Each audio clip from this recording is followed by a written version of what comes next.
Matar sir. అవును sir. తెలియదు sir. Sir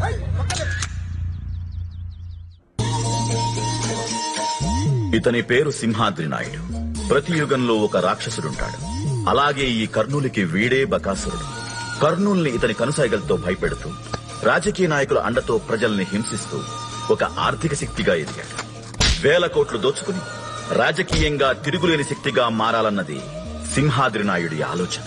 వీడికి ఎవరైనా ఎదురు తిరిగితే మరణమే శరణ్యం.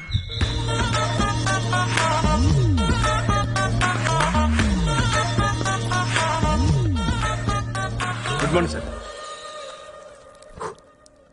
కొండారెడ్డి బుర్జి దగ్గర ఒక మర్డర్ జరిగింది. అవును సార్. ఆ మర్డర్ వరలక్ష్మి చేసిందని కేసు పెట్టండి. సార్ ఆవిడ ఈ మర్డర్ చేయలేదు సార్.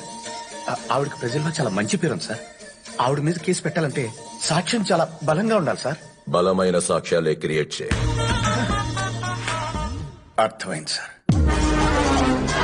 వరలక్ష్మి గారు, వరలక్ష్మి గారు, వరలక్ష్మి గారు, వరలక్ష్మి గారు. ఈవిడ పేరు వరలక్ష్మీదేవి. కర్నూలు జిల్లాలోనే పెద్ద ఇండస్ట్రియలిస్ట్. వరలక్ష్మికి వ్యాపారంలో సక్సెస్ తప్ప ఫెయిల్యూర్ తెలియదు. ఈ జిల్లాలో ప్రజలకు ఏ కష్టం వచ్చినా వరలక్ష్మి వైపు చూస్తారు. ఈవిడ చేతుల మీదుగా సహాయం పొందని మనిషి ఉండడు. ఈవిడకి దండం పెట్టని చేతులు ఉండవు. ప్రజల్లో వరలక్ష్మికి పెరుగుతున్న పాపులారిటీ, ఆదరణ చూసి రాజకీయంగా తనకు అడ్డొస్తుందన్న భయంతో ఈ హత్య కేసులో వరలక్ష్మిని ఇరికించాడు సింహాద్రి నాయుడు.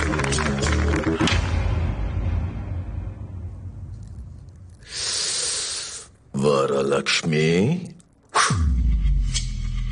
నేనే తప్పు చేయలేదు. న్యాయం నా వైపే ఉంది.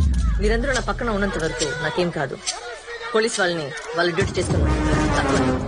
నాకేం కాదు.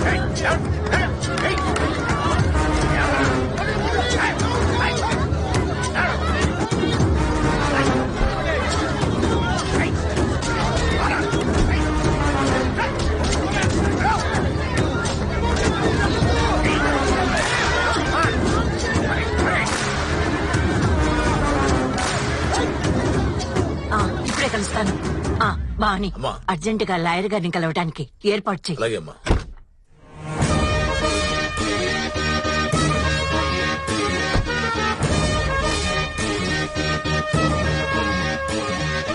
నమస్కారం. నమస్కారం లాయర్ గారు. మీరేం టెన్షన్ పడకండి, అంతా విన్నాను నేను. వరలక్ష్మి గారు ఎంత మంచివారు, ఆవిడ ఎన్ని మంచి పనులు చేశారో నాకు మాత్రమే కాదు, జిల్లా మొత్తానికి తెలుసు.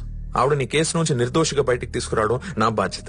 చనిపోయిన భూపాల్ 3 నెలల క్రితం మా అమ్మాయి దగ్గర పిఏగా జాయిన్ అయ్యాడు. నిన్న రాత్రి అతన్ని ఎవరో చంపేశారు. ఇదంతా చూస్తుంటే మా అమ్మాయిని ఇరికించాలని ఎవరో చేస్తున్న కుట్రలాగా అనిపిస్తుంది. మీరే కాపాడాలి లాయర్ గారు. అయ్యో, ధైర్యంగా ఉండండి మేడం. నేను తప్ప వరలక్ష్మి గారిని బయటికి తీసుకొచ్చే లాయర్ ఈ కర్నూలులోనే లేడు.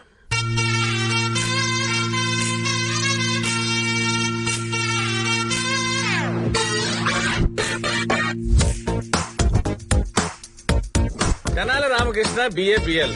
ప్రతి కేసు మీద అప్ టు 50% ఆఫ్. కేసు ఓడిపోతే 100% క్యాష్ బ్యాక్. కేసులు ఇవ్వండి ప్లీజ్. ఒక కేసు ఇస్తే మరో కేసు ఫ్రీ. తినాలే, సౌత్ ఇండియా షాపింగ్ మాల్ లో కూడా ఇన్ని ఆఫర్ బోర్డులు ఉండవురా. అయినా గ్రామ్ తెలివితేటలు నాకన్నా నీకు ఎక్కువ ఉన్నాయి కదా. సచ్చో పుచ్చో కేసులు నాకు వస్తున్నాయి కదా, నీకు రాబెట్టి. ఒరే, దూద్ పేడకి ఆవు పేడకి తేడా తెలియని అమ్మాయికప్ జనాలు మనోళ్ళు. నన్ను గుర్తించడానికి టైం పడుతుంది అంతే. అతన టైం ఆయగా. ఏంటి తినాలి అంత కాన్ఫిడెంట్ గా ఉన్నావు? ఏదైనా కేసు వచ్చిందా? యా. ఏ కేసు? నీళ్ళ బిందెల కేసురా.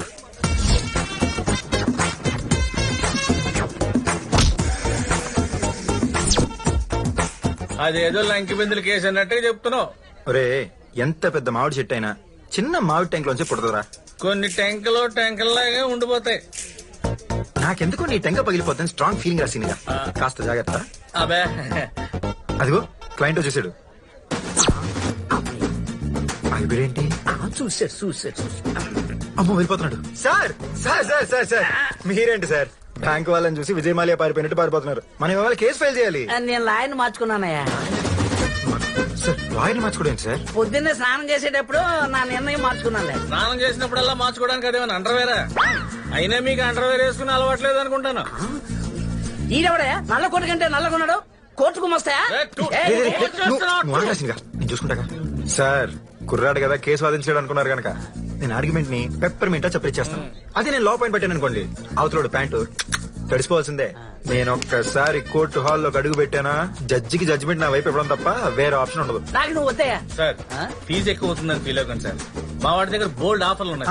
ఒక కేసు ఇస్తే రెండో కేసు ఫ్రీ, పేటిఎం లో పే చేశారనుకోండి 50% cash back offer sir.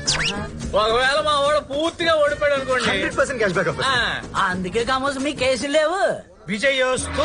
Thanks అండి. ఈ కేసు ఆ తెనాలి రామకృష్ణకి ఇవ్వకుండా వచ్చావంటే ఇక నువ్వు గెలిచినట్టే. డ్రైవింగ్ రానోడికి బండి, వాదించడం రానోడికి కేసు ఇవ్వడం కరెక్ట్ కాదయ్యా. ఇతను చూడు, పేరు గుత్తి గురునాథ్. నమస్కారం. ఈ కేసుకి ఇతనే పర్ఫెక్ట్ లాయర్. నేను నమ్మి నా కేసు ఆ తెనాలి గారికి ఇవ్వకుండా ఈయన ఇస్తున్నాను మరి. కేసు ఇవ్వడమే కాదు 4,000 ఫీజు కూడా ఇవ్వాలి మరి. ఇస్తామండి. ఇదేమో సాయంత్రం ఆఫీస్కి వచ్చేయగలవండి. అలాగేనండి, వస్తానండి. ఇదిగో రాజుగారు, ఏమన్నా? ఆ తెనాలి గడికి కేసు ఇవ్వకుండా చేశానని ఎవరితో అనకండి. వాళ్ళెవరు నేను ఎందుకంటానండి. అదే కదా మన కమిషన్ 2,000 ఇచ్చిందే 4,000, అందులో నీకు 2,000 కమిషనా? అంతే కదా మరి. మా లాయర్ల కంటే మీ బ్రోకర్ల పనే బాగుందయ్యా. బ్రోకర్ అని పిలవకండి, చీఫ్ గా ఉంది. బ్రో అని పిలవండి. ఏడ్చావులే, ఇదిగో పట్టు 500. ఏంటి 500? సిగ్నల్స్ దగ్గర బిచ్చకాడు కూడా నీ తీసుకో. మొహానికి ఇదే ఎక్కువ. తలపగిపోతుంది స్ట్రాంగ్ టీ చెప్పరా. సరే మన కేసులు వచ్చేది ఎప్పుడు, గెలిసేది ఎప్పుడు, పెద్ద లాయర్ అయ్యేది ఎప్పుడు?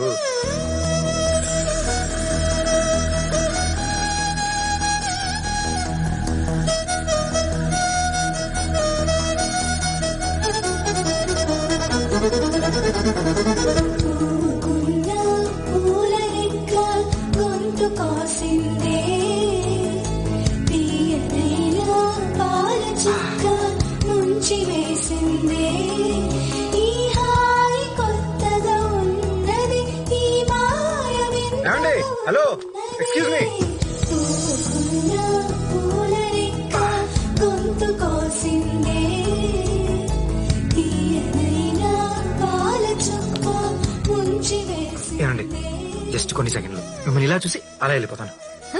వాట్? దేవుడు మీ ఫేస్ లో ఏదో మెడిసిన్ కలిపాడండి. మిమ్మల్ని చూస్తుంటే కోర్టులో ఉన్న పెండింగ్ కేసులన్నిటికీ ఒకేసారి జడ్జ్మెంట్ ఇచ్చినట్టు బాడీలో ఉన్న స్ట్రెస్ ఎంత అలా దిగిపోతుంది.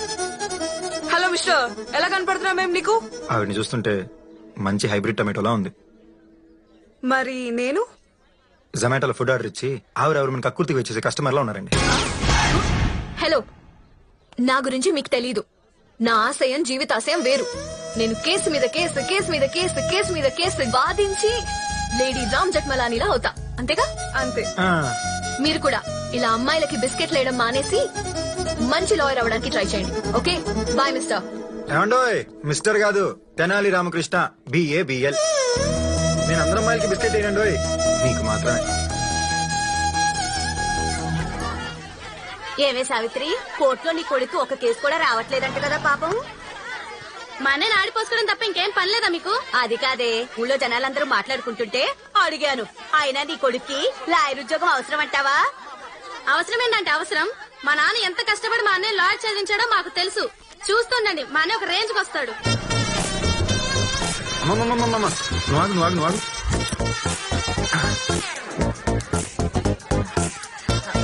అరే నీకెందుకు నాన్న? రే స్కూటర్ రా. ఆడనేవి తీసుకెళ్తారులేమ్మా. ఇప్పుడే వచ్చేస్తారా? Love you. నాన్న, ఏదన్నా కేసు వచ్చిందా? లేదమ్మా, ఎవడో సగం సన్నేసిగాడు నా కేసులు రాకుండా సున్నం పెడతాడేమో నా డౌట్ అమ్మా. ప్రతి కేసు చేద్దాగా రావడం, అలాగే వెళ్ళిపోవడం. Coming going, coming going. నీకు కేసులు రాకుండా చేస్తున్న సన్నాసి రోడ్డు మీద వెళుతూ వెళుతూ ఏ మేన్ హోల్ లోనే పడిపోవాలి. ఇదే నా శాపం. నువ్వు బాధపడకమ్మా, రేపు ఒక ఆయన వచ్చి నాకు కేసు ఇస్తా అన్నాడు. ఈ మ్యాటర్ నాకు తప్ప ఇంకెవడికి తెలియదు. దీన్ని నేను తలకు మాసినాడు చెడగొడతాడు, నేను చూస్తా. ఆగలేస్తుంది పా. అదే ఆడి కేసు ఇవ్వడం వేస్ట్ అయ్యా. ఆ తెనాలి గడి కేసు ఇవ్వడం అంటే టాస్క్ ముందు మ్యాచ్ ఓడిపోయినట్టే. ఇప్పుడు చెప్పవా, నీ కేసు ఆ తెనాలి రామకృష్ణకి ఇస్తావా లేదా మా పిడిగురాళ్ళ సుబ్బారావుకి ఇస్తావా? గీతలోకి ఇష్టంలాగా మీరు ఎంత బాగా చెప్పాక కూడా మళ్ళీ ఆ తెనాలకి ఎందుకు ఇస్తారండి? మన పిడుగురాలకే ఇస్తాను. కేసు గెలిచినట్టే.